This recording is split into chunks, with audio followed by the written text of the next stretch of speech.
Good day.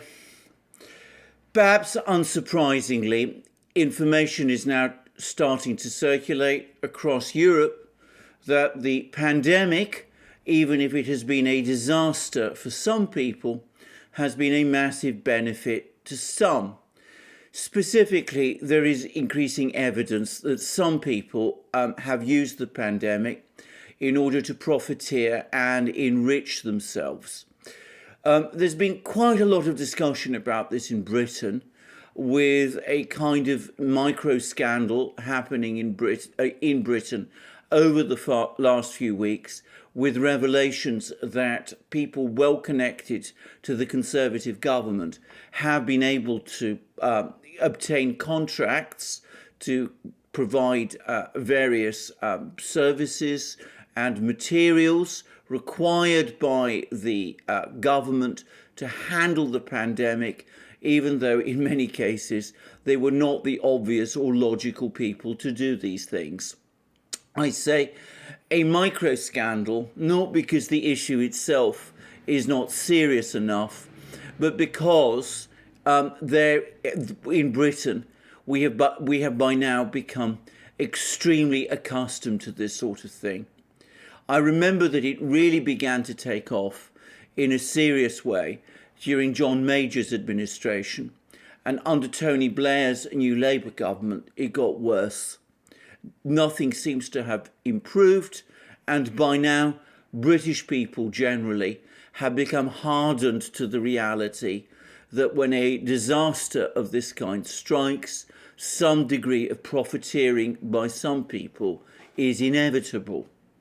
However, the latest scandal, the biggest scandal, is not in Britain, but it is in Germany, where two German MPs, Nicolas Löbel and Georg Nüßlein, have both been forced to resign from their respective parties, the CDU, Angela Merkel's CDU, and the CSU, which is the CDU sister party in Bavaria, over revelations that they have profited from the pandemic by landing contracts for themselves and for their companies, in Löbel's case, apparently to provide face masks.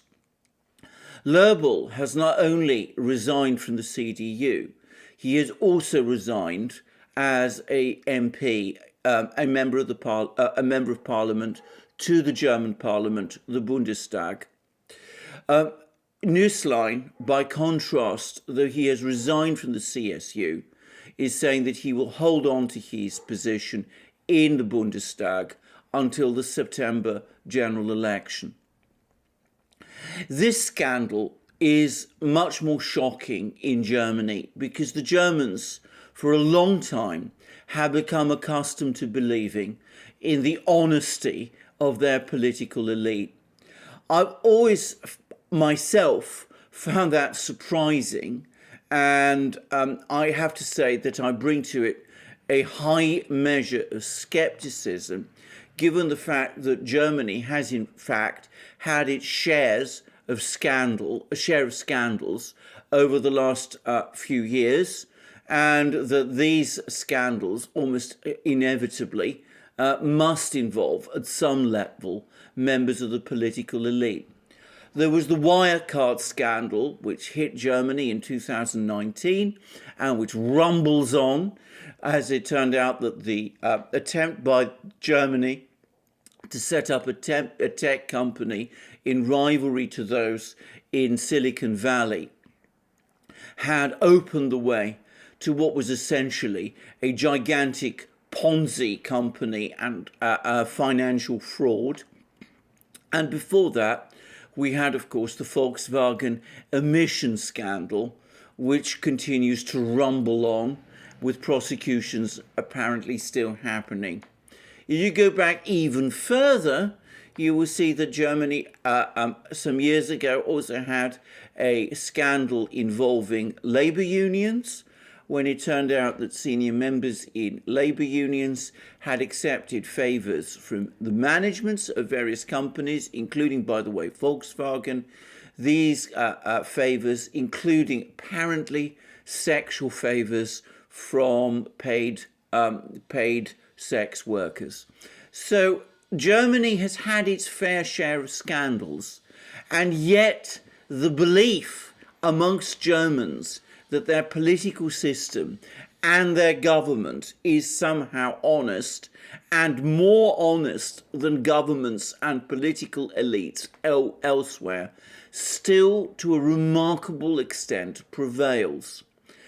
Partly, it must be said that this is a reflection of the great skill of Angela Merkel in promoting the idea of herself as this careful, frugal, extraordinarily honest German Hausfrau who manages the nation's finances in this prudent and careful way. I've never taken this view of Merkel at all seriously. I think it completely discounts the reality of Merkel as a ruthless and calculating politician, and also, if I have to say in truth, a very cynical one. But the fact remains that she has, to an extraordinary degree, managed to promote this idea of herself and get it accepted by many people across Germany and the German electorate, and it reflects also an opinion which most Germans still have about the people who govern them. This scandal, this particular scandal which we have therefore seen, has shocked the Germans especially strongly, precisely because it does involve members of Merkel's governing coalition. Loebel was a member of Angela Merkel's CDU party.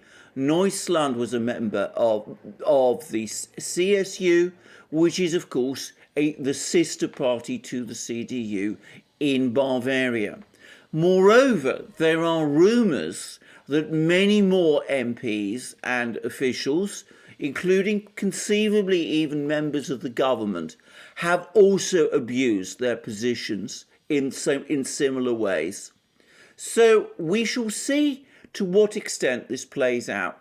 But there is no doubt at all that Merkel herself and her government have been rocked by this scandal, and it is apparently already having an effect on opinion polls as the elections in September start to loom into sight.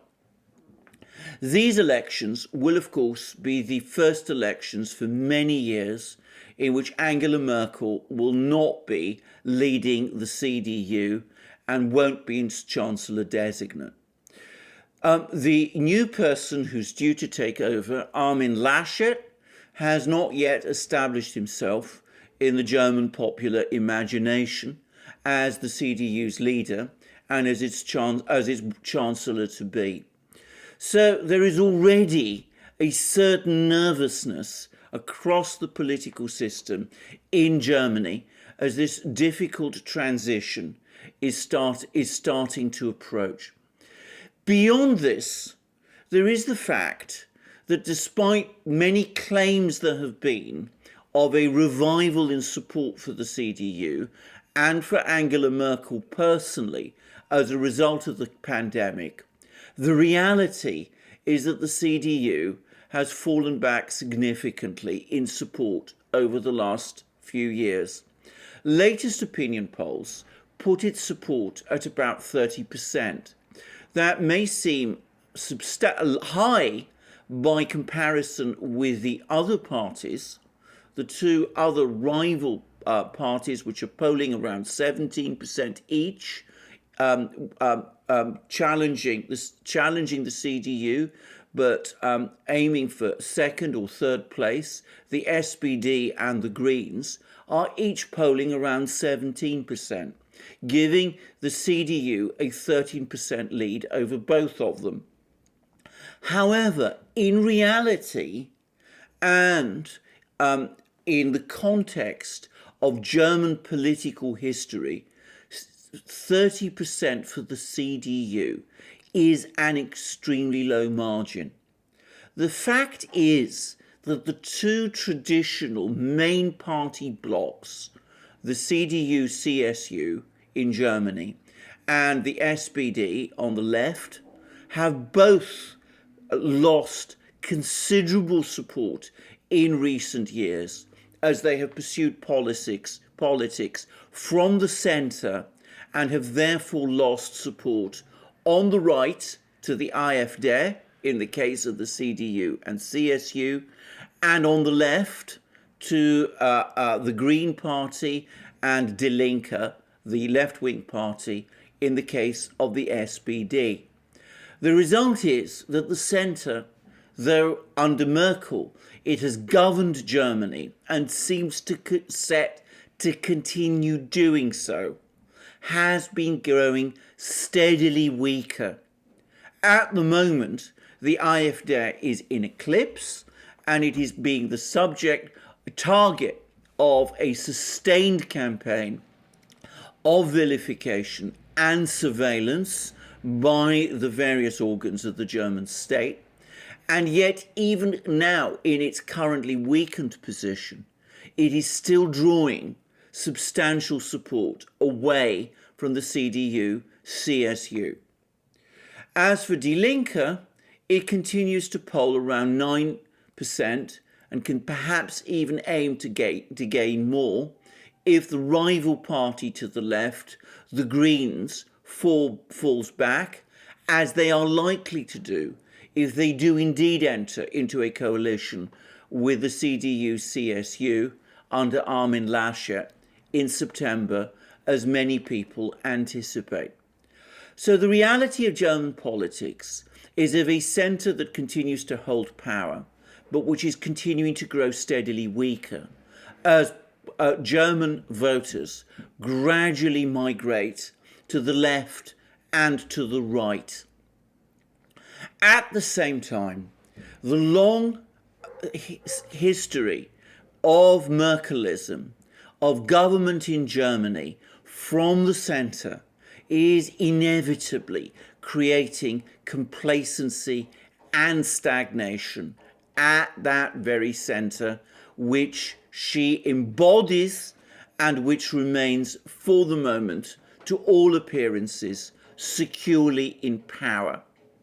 I say that because the kind of corruption scandals which we are now seeing in the CDU and CSU over the pandemic are themselves a product and a consequence of that complacency and stagnation and of the corruption which inevitably goes with it.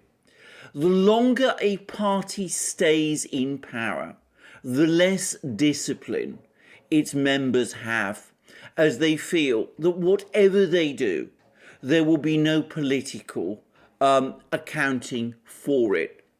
Inevitably, some members of that government will gradually, and of the ruling party, some members will take the view that if they can get away with anything, they might as well slip into outright corruption and profit for themselves, as these two MPs appear to have done. So there we are, a Germany that is stagnating, that cannot produce new products, that it's one attempt to set up an effective internet company to rival Silicon Valley. Wirecard failed catastrophically, and whose economy actually, far from doing as well as some people think, has actually been growing only very slowly in recent years, and which looks locked in stagnation. A political centre which is becoming increasingly complacent and corrupt, even as it continues to wield almost untrammelled power and looks like it will continue to do so. Security agencies in Germany that are all increasingly being used by that party in the centre in order to undertake surveillance and monitoring of that party's opponents on the right, namely the AfD. And a Chancellor, Angela Merkel, who has proved a master of the whole system and has kept it going extraordinarily effectively over the last 2 decades, but who is now finally due to leave. Germany is looking towards an unstable future as Angela Merkel's time comes up. Thank you for joining me in this program. I look forward to you joining me in future programs on this channel. Please also check us out for other programs on our other channels. The main channel, the Duran, Alex Christophorou's channel, and of course the channel where we show the live interactions with our viewers on our live streams. You'll find links under this video. Please check us out on our other platforms, BitChute, Library, Rumble, and first and foremost Odyssey, which is an exceptional platform. Again, you will find links under this channel. You can also support us through Patreon, Subscribestar, and PayPal. We accept donations, by the way, in Bitcoin and in other such currencies. Please also look up our Discord server. Find links again under this video. And last but not least, check out our shop, the wonderful products we have there, our amazing Duran t-shirts, both long-sleeved and short-sleeved, with the flags of many countries, 100% cotton also, our amazing sweatshirts, our fantastic hoodies like the one I'm wearing now, and of course our famous magic mugs, the best mugs in the world. And I look forward to you joining me in my next program on this channel, and please check your subscription both to this channel and to all the other channels that we have. Thank you very much and have a wonderful day.